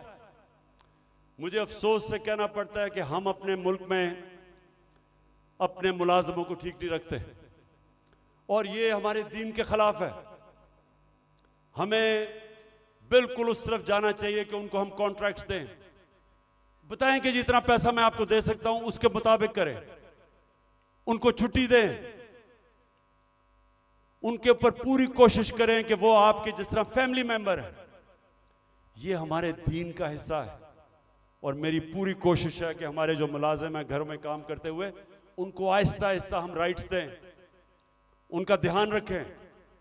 वो भी इंसान है और वो क्योंकि कमजोर हैं उनको बुरी तरह हम रखते हैं। और जिन मुल्कों को हम काफिर कहते हैं या हमारे दीन के नहीं हैं, आप हैरान होंगे कि कितनी इंसानियत है उनमें अपने मुलाजमों के लिए। आखिर में जी मेरे पाकिस्तानियों, मैं आज आपका खास तौर पर शुक्रिया अदा करना चाहता हूं कि इतनी रुकावटों के बावजूद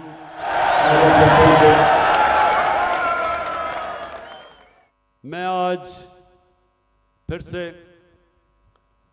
अपने मुल्क में जो इस वक्त ताकत में है उन सबको पैगाम देना चाहता हूं कि देखें, जिस तरफ हमारा मुल्क जा रहा है, मैं फिर से कहता हूं मुझे खौफ है कि ये उधर पहुंच जाएगा जिधर कोई भी इसको रोक नहीं सकेगा। इंडस्ट्री बंद हो रही है, महंगाई बढ़ती जा रही है, एक्सपोर्ट्स गिर रही हैं, जो बाहर से पाकिस्तानी रेमिटेंसेस भेजते हैं वो कम हो रही हैं। अब इंडस्ट्री बंद होगी तो टैक्स कलेक्शन कम हो जाएगी। तो क्या इनका सिर्फ इस वक्त तो एक ही है कि कहीं से कर्जा मिल जाए। कर्जे बढ़ते जा रहे हैं, आमदनी सुकड़ती जा रही है। एक घर जब उसमें मुश्किल वक्त आता है, उसके ऊपर कर्जा चढ़ जाता है, तो वो क्या करता है? वो अपने खर्चे कम करता है, अपनी आमदनी बढ़ाने की कोशिश करता है। हमारी तो आमदनी सुकड़ती जा रही है। तो मैं आज सबको कहना चाहता हूं कि अगर आप मुझे यह बता दें कि इस दलदल से निकलने के लिए हमारे पास स्वाए साफ और शफाफ इलेक्शन की कोई और प्लान है तो मुझे बता दें। और कोई आपके पास प्रोग्राम नहीं है। इस वक्त सिर्फ प्रोग्राम बना हुआ है कि इमरान खान को बाहर कैसे करना है। फिर से मैं कहता हूं, कोई तो आपके पास प्रोग्राम होगा। एक तेजी से तबाही की तरफ मुल्क जा रहा है। कहीं बाहर के तबसरे पढ़ लें, हिंदुस्तान का टीवी देख लें, वो क्या कहते हैं पाकिस्तान के मुताबिक, तंज कर रहे हैं। लेकिन हम सिर्फ यहां सारे जो साहिब इक्तदार हैं, बस एक ही ज़हन में है कि जी इमरान खान को बाहर कैसे रखना है। तो मैं फिर से आज अब सबको अपील करता हूं कि हमारे पास वक्त कम है। मुझे कहते हैं जी इलेक्शन डिले कर दें अक्टूबर तक। मुझे एक चीज बता दें कि अक्टूबर में इलेक्शन करवाने से मुल्क को क्या फायदा होगा। मुझे यह कन्विंस कर दें कि अगर इलेक्शन डिले होता है तो मुल्क तब तक संभल जाएगा। मुल्क तो नीचे जा रहा है, हल कोई है नहीं, लेकिन सिर्फ इसलिए कि डरे हुए हैं हारने से इलेक्शन नहीं करवाना। तो मैं अपनी सारी कौम को भी आज कहना चाहता हूं कि पाकिस्तानियों, आपने याद रखना है कि आपने किसी सूरत जालिम के सामने सर नहीं झुकाना। आपने अपनी आजादी के लिए ये जो खौफ का बुत है इसको तोड़ना है। ये जो पकड़ धकड़ तशद्दुद करना, रेंजर्स ले आए कि जी पुलिस नहीं तो रेंजर्स आ जाएं, क्या इससे मुल्क ठीक हो जाएगा? क्या इससे लोग डर जाएंगे? लोगों ने नहीं अब डरना। ये जितना आप ये जुल्म करेंगे, लोगों की नफरतें बढ़ेंगी। जो निकलता है, जिसको आप तशद्दुद करके जब वो निकलता है, उसके अंदर नफरत भरी होती है। मुझे तो पहली दफा पता चला कि जब मुझे एक बलूचिस्तान में मिनिस्टर ने कहा, उसने कहा इमरान खान, खुदा के वास्ते अपने लोगों को बताओ कि ये जो हमारे लोगों को पकड़ के तशद्दुद टॉर्चर करते हैं, वो जब वापस जाता है सारा का सारा गांव खिलाफ हो जाता है। वो कहता है जब वो उसकी, जिस तरह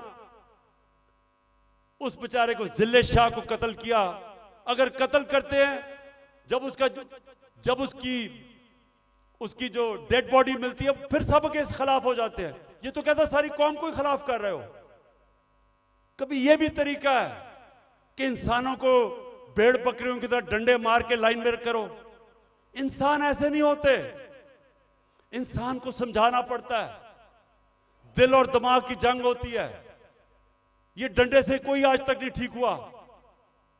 और ये जो खौफ फैलाया हुआ है कि जी हम ये कर देंगे, हम आपको ये मार देंगे, हमने ये कर दिया, फिर से हमला होने लगा है।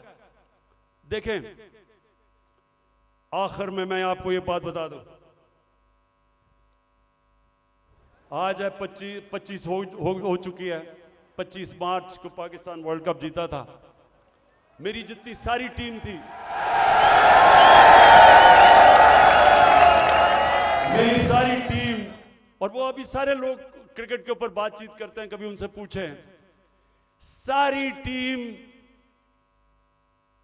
दिल हार चुकी थी।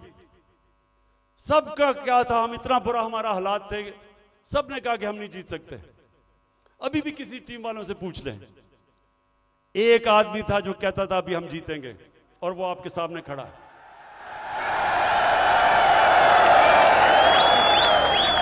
आखिरी गेंद तक लड़ने वाला कप्तान था मैं, और अभी भी आखिरी गेंद तक लड़ूंगा अपने मुल्क के लिए। मुझे किसी का खौफ है।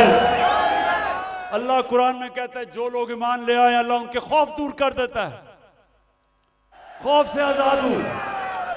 मैं सिर्फ अपनी कौम को तैयार कर रहा हूं कि जो अब आगे हमारे सामने चैलेंज है, वो जिस तरह अभी तक पाकिस्तान चल रहा था, इस तरह हम चैलेंज नहीं जीत सकते। अब जो हम चैलेंज जीतेंगे, जब पाकिस्तान एक कौम बन जाएगी, हम एक कौम बन के इस मुल्क को निकाल लेंगे इस दलदल से।